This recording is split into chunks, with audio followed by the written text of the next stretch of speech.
신실하신 하나님, 오늘도 이 세상을 다스리시고 하나님의 선하신 뜻에 따라 이끌어 가시는 여호와 하나님 앞에 영광과 찬양 올려드립니다. 아무것도 아니었던 우리들을 부르시고 택하셔서 예수 그리스도로 말미암아 하나님의 자녀가 되게 하신 것은 하나님 앞에 영광을 올려드리기 위하여인 거라고 말씀하셨습니다. 주의 삶을 살아내어 줄 수 있도록 도와주시고 살아가는 삶 속에 하나님의 증거 드러내며 살아가는 우리 모두가 되어줄 수 있도록 도와주옵소서. 우리들을 통하여 하나님의 일하심과 또 아버지 하나님의 나라가 확장되어지고 전해질 수 있기를 소망합니다. 찬바람을 맞고 죽게 나온 하나님의 권속들, 우리들의 기도를 통하여 하나님의 나라를 이루어 주시옵기를 또한 간절히 기도합니다. 하나님, 매주마다 드려지는 이 예배를 좀 기억하여 주시고 아버지, 예배를 통해져서 우리가 살아나게 하시고 또 그 예배를 통하여 우리가 어떠한 존재인지, 왜 살아가야 되는지, 무엇을 해야 되어지는지 하나님 안에서 다시 세워지는 귀한 시간을 드릴 수 있도록 도와주옵소서. 썬데이 크리스찬 되지 않게 하시고 아버지, 예배를 통하여 하나님을 만난 사람들마다 주어진 인생 속에서 하나님의 삶을 살아내어 줄 수 있는 우리 모두가 되어줄 수 있도록 하나님 축복하여 주옵소서. 감사하며 예수님의 이름으로 기도합니다. 아멘. 사도행전 5장 12절에서 26절입니다. 오늘 본문 말씀입니다. 사도행전 5장 12절에서 26절입니다. 같이 읽겠습니다. 사도들의 손을 통하여 민간의 표적과 기사가 많이 일어나매 믿는 사람이 다 마음을 같이하여 솔로몬 행각에 모이고 그 나머지는 감히 그들과 상종하는 사람이 없으나 백성이 칭송하더라. 믿고 주께로 나오는 자가 더 많으니 남녀의 큰 무리더라.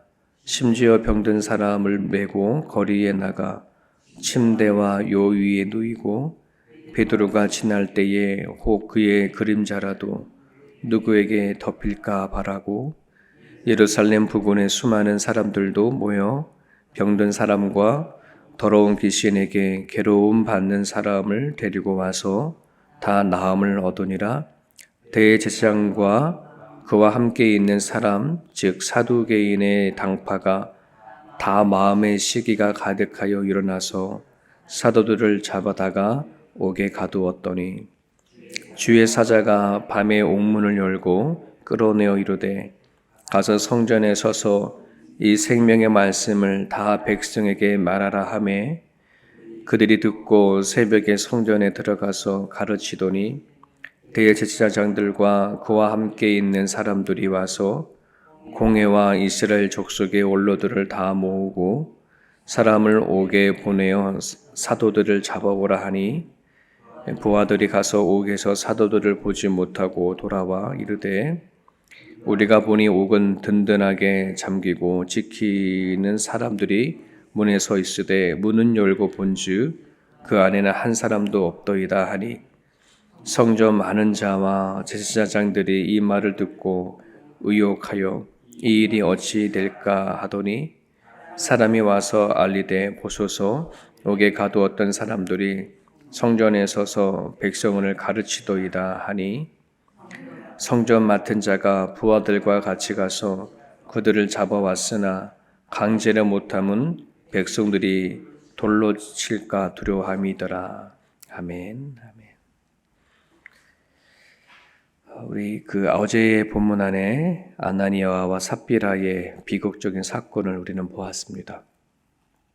그로 인해서 교회 분위기는 어두운 부분들도 있었겠지만 또 놀랍고 두려운 그런 상황에 놓여 있을 거라고 생각합니다. 만약에 우리 교회에 그런 일이 일어났다라고 하면 아마 여러 시드니에 한 소문이 확 퍼지겠죠, 그죠? 그와 함께 나름대로의 교회를 다니는 사람들이 경각심을 갖지 않을까 이런 생각도 해보게 되어집니다. 놀라운 부분들도 있고 또 이처럼 하나님에 대해서 속이는 자에 대한 그 두려움들도 이렇게 있을 거라고 생각이 되어지는데 그런 상황이 이제 합쳐져서 오늘 본문 22절에 보면은 그 사건이 도리어 교회를 부흥하게 만드는 그런 일들이 이렇게 이어져 가고 있습니다. 교회 안에 몰래 들어온 그런 죄였거든요. 아나리아와 삽비나가. 근데 그것을 가감하게 쳐냈을 때에 교회는 도리어 부흥의 역사가 일어나는 것을 보게 되어집니다. 여러분 개인도 마찬가지고 교회도 마찬가지고 우리는 하나님을 믿고 살아갈 때에 이건 영적 싸움이 반드시 일어나거든요.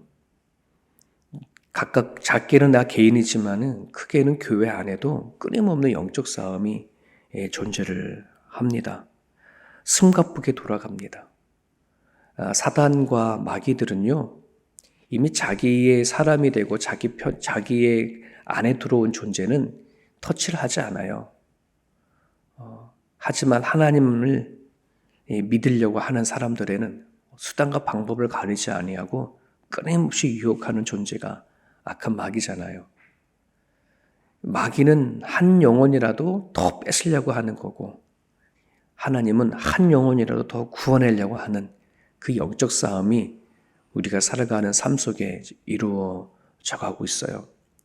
그러니 그 영적 싸움 사이 안에서 이루어지는 현실의 삶 안에는 그러한 것들이 여러의 모양으로 나타나겠죠. 그래서 우리는 깨어 있어야 돼요. 영적으로 도대체 이런 일들이 일어나고 또 이런 상황이 닥쳤을 때에 이걸 어떻게 봐야 되는가, 어떻게 생각해야 되는가 하는 그런 부분들. 그런 것들이 우리에게는 되게 소중한 부분들이고요. 어떻게 이 문제를 보고 기도하냐에 따라서 가정과 또 교회는 되게 달라질 줄 믿습니다.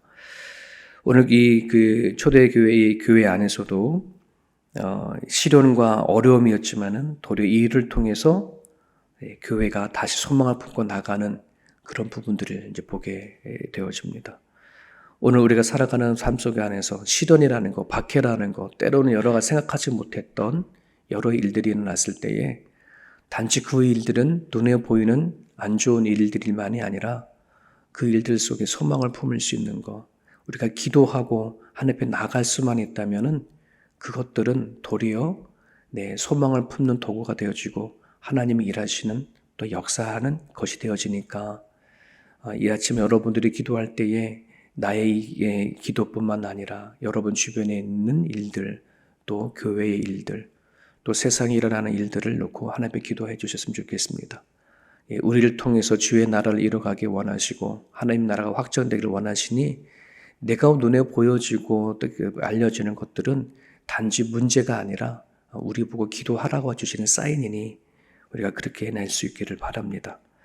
12절과 14절에 보니까 그렇게 가감하게 쳐내어진 그 일들로 인해서 교회는 도리어 큰 은혜와 역사가 일어납니다. 민간에게 표적과 기사가 많아지고 또 믿고 주를 따르는 자가 많아지는 것을 이제 보게 되어지죠. 목회하면서 이런 설을 참 많이 들었습니다. 오늘날 이제 교회 안에 나름대로의 이렇게 들어오는 알게 모르게 들어오는 이런 죄들도 있고 또 문제도 있을 때가 많잖아요. 그러면 제가 잘할 때만 하더라도 교회 안에서 어떤 이 문제를 가지고 같이 의논하고 잘라낼 때는 잘라내고 또 같이 갈 때는 같이 가고 이랬던 것이 가능했었는데 이제는 그런 것이 없죠.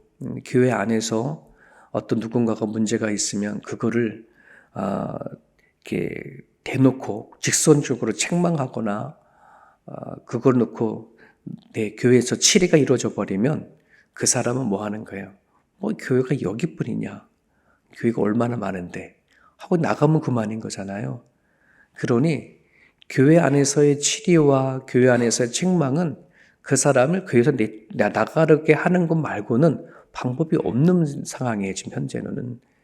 예전 같았으면 그럼에도 불구하고 나는 이 교회 안에서 난 치리를 받으면서도 나는 이 교회를 지킬 거야 라고 하는 성도가 이젠 거의 없죠. 예. 이게 오늘날 현대 교회의 딜레마이기도 하고요. 교회가 힘을 잃어버린 하나의 원인이기도 합니다. 그러다 보니 오늘날 교회 지도자들이 교회 안에 들어오는 죄를 이걸 어떻게 처리해야 될까라고 하는 고민들이 되게 많습니다. 죄를 깨닫고 용서하는 자들에게는 기꺼이 그가 어떤 죄라 하더라도 품어주고 용납해 줄 수 있는 그런 교회가 또 되어줘야 되고, 하나님 보시기에 이건 죄다 아니다라고 하면은 과감하게 용납하지 아니하고 처리해 나갈 수 있는 이 사이 안에서 참 많은 갈등이 있거든요. 우리가 이 부분 놓고 늘 기도하셔야 합니다. 그렇기 때문에 교회 안에 포도원을 무너뜨리는 여우가 존재하지 않기를 놓고 기도해 주셔야 되고, 나쁜 노력이 퍼지지 않도록 우리가 날마다 기도해 주셔야 합니다. 이건 영적 싸움이기 때문에 그렇습니다. 자, 이처럼 사도들을 통해서 표적과 기사들이 많이 드러나고 나타나는 걸로 인해서 이것에 대해서 시기와 질투하는 존재가 있죠. 그게 대제사장들과 사두개인들이 그렇다고 합니다. 그래서 사도들을 잡아다가 옥에 가두었다, 이런 얘기가 나오죠. 얼마나 이게 그 능력이 있는지 이 사도들이 복음을 전할 때, 특히 베드로가 지날 때에 그의 그림자라도 덮으면 누구나 다 병이 낫는다, 이 정도였으니 얼마나 이들이 신적인 존재처럼 느껴졌을까, 이런 생각을 해보게 되어집니다. 여기에 안에 참 두 종류가 있죠. 제자들에게 갑자기 임한 성령의 능력, 또 이거를 시기하는 대제사장과 사두개인들, 하나님의 역사가 드러나는 거에 대해서 이게 반응이 나타나는 거예요. 이게 뭘 놓쳐버리면 사도들을 통해서 하나님이 일하시는 그것을 보지 못하게 되어지면 다 인간의 눈으로 바라보게 되어집니다. 그래서 이거는 어쩌면 자칫하면 사도들이 자기의 능력을 통해서 자기가 빠질 수도 있어요. 그 능력을 내가 행하고 있으니.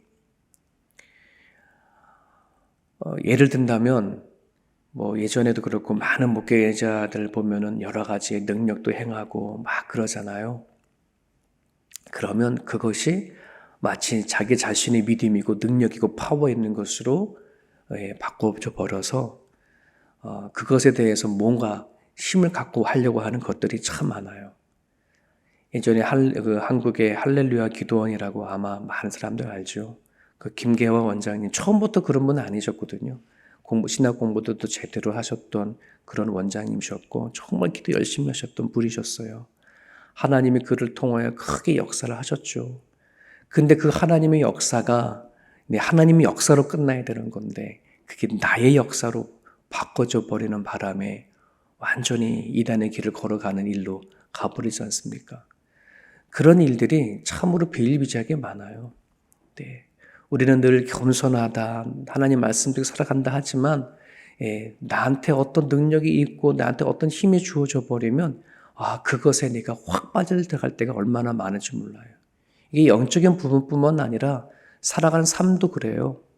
내가 나름대로의 그냥 한번 가진 것이 없다가 갑자기 뭔가 일이 잘 풀려서 물질적으로 큰 부를 누리게 되거나 어떤 생각하지 못했던 자리에 올라가거나 그러면 평소에 마음속에 잡았던 그 생각들은 다 어디 가는지 내가 이루어냈구나, 내가 했구나라고 하는 것들이 이걸 사단이 치고 들어오는 거예요.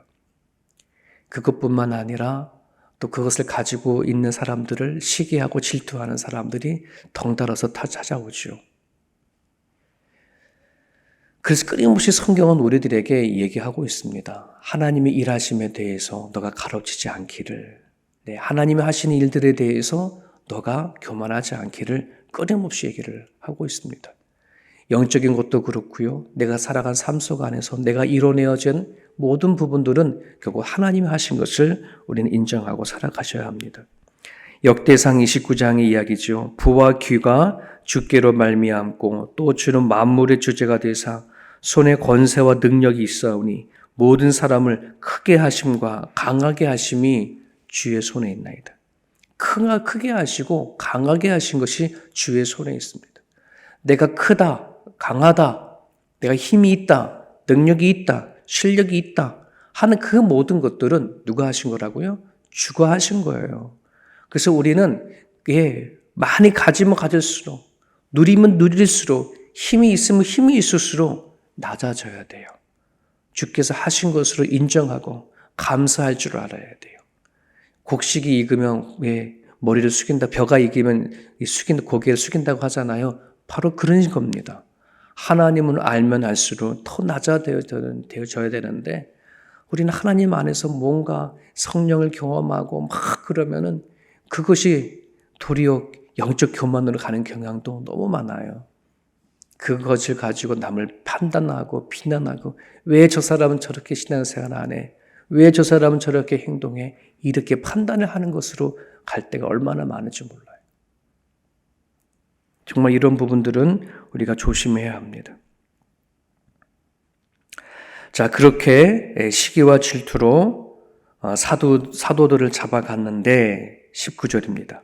주의 사자가 밤에 옥문을 열고 끌어내어 이르되 가서 성전에 서서 이 생명의 말씀을 다 백성에게 말하라 하매 주의 사자가 문을 열어주었어요.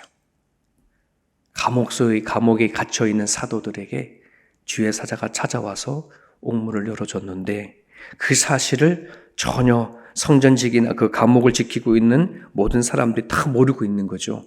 바깥에서 복음을 전하는 사도들을 보고 다시 잡아오는 이야기가 이 뒤 이야기입니다.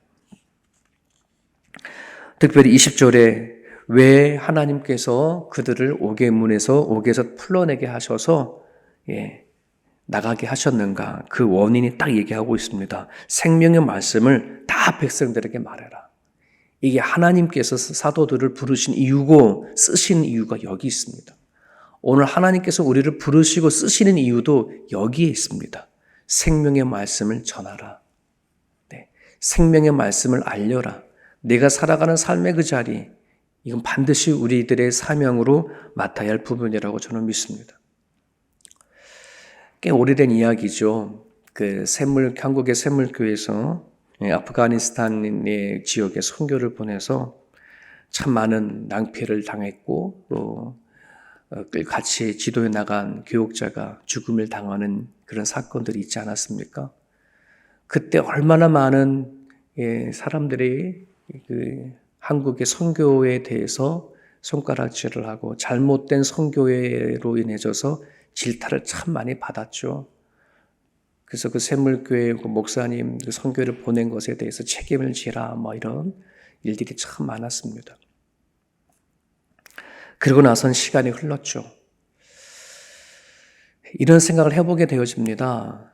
여러분, 예수님께서 이 땅에 오셔서 생명의 말씀을 전하시고 하실 때에 그것으로 인해서 결국 예수님은 십자가의 죽음을 걷게 되어졌습니다. 죄를 진 것이 아니라 하나님의 말씀을 전한 것으로 인해서 그 예수님은 어쩔 수 없이 죽음의 길을 걷지 않았습니까? 여러분, 과연 그 샘물교회 선교단들이 가가지고서 아프가니스탄에 가가지고 선교했었을 때에 그의 죽음이 그들이 전한 그 이야기들이 과연 실패로 끝났을까? 수많은 사람들은 그 실패적인 선교다, 실패한 작품이다 라고 이렇게 수많은 사람들이 얘기하지만 저는 하나님 앞엔 그러지 않을 거라고 생각이 되어집니다. 하나님 앞에는 실패가 없습니다. 하나님이 하신 것이지 사람이, 우리 그러잖아요. 성경에 그러지 않아요. 사람이 계획할지라도 그 일을 온전히 이루시는 분은 하나님이시다. 하나님 안에서 나름대로 뜨거움을 가지고 했지만 비록 우리 대신 인간의 눈으로 봤었을 때 선교 방향이 틀렸다라고 말했을지 모르겠지만 그 일 안에서는 반드시 하나님이 역사하실 거라고 저는 믿어요. 그들의 죽음이 헛된 죽음이 되지 않는 것, 이건 하나님이 일하시는 거지 않습니까? 사람이 일하는 게 아니라 하나님께서 일하신다면 반드시 거기 안에는 또 다른 열매가 있을 줄을 저는 믿습니다. 하나님의 말씀 안에는 반드시 하나님의 역사가 같이 따라가기 때문에 그렇습니다. 저와 여러분들은 하나님의 말씀을 받았고, 그리고 왜 이 말씀이 중요한 것인지, 우리들이 영혼을 살리는 그런 메시지가 담겨져 있기 때문에 그렇습니다. 여러분 최근에 교회 안에 들어오는 성도들 등록하시는 분들도 있잖아요. 그 많은 등록하시는 분들을 1대1로 만나서 교회 이렇게 만남을 가져보면은 많은 자녀들이 있어요. 다 커서 청년이 되고 결혼을 앞두고 있는 자녀들이 있는데 교회를 떠난 자녀들이 참 많아서 기도 제목으로 참 그걸 갖고 있는 것을 많이 보게 되죠. 그분뿐만 아니라 우리 교회 안에 또 다른 교회 안에는 이처럼 어렸을 때는 잘 자녀를 키웠다가 교회 안에서 키웠는데 대학을 들어가고 나름대로 왜 청년이 되고 기독교에 대해서 생각을 어떤 걸 갖는 그 때가 되어졌을 때에 교회를 떠나는 자녀 때문에 눈물로 기도하는 분들도 많이 계시고 이제는 다들 컸으니 부모가 뭐라고 말하지도 못하겠고 이런 상황에 있는 가정들이 너무나도 많거든요. 여러분 우리는 정말이에요. 우리가 왜 예수님 말씀을 붙잡는지 왜 이 자리에 나와서 기도해 나가는지 하나님 말씀에는 영원히 사는 생명력이 있기 때문에 그렇습니다. 우리들의 자녀들이 이 땅에 살다가 가는 것이 아니라 우리 자녀들이 하나님 안에서 생명을 얻어야 되겠고 또 그들이 발을 세워져 가야 되는 거가 다 부모님 마음이지 않습니까? 오늘 그런 마음으로 이 아침에 기도드렸으면 좋겠습니다. 우리들의 자녀들이 하나님 앞에 돌아와 우리처럼 기도할 줄 알고 예배할 줄 아는 자가 되어서 그들의 남은 삶이 하나님의 나라를 위해서 쓰임받는 삶이 되어달라고 이 아침에도 우리가 간절히 기도해 나갔으면 좋겠습니다. 이 시간 기도하실 때에 우리에게 여러 가지 상황 속에 안 좋은 일들도 있지만 하나님은 거기 안에 소망을 두시고 일하시는 분이시거든요. 놓고 기도하여 주십시오. 나쁜 상황이지만 소망을 되게 해 주십시오라고 기도하시고 주님의 손에 쓰임받는 존재가 우리들입니다. 내가 살아가는 삶의 그 자리 안에 내가 만난 하나님의 이야기를 흘러보낼 수 있도록 이 아침에 기도해 주셨으면 좋겠습니다.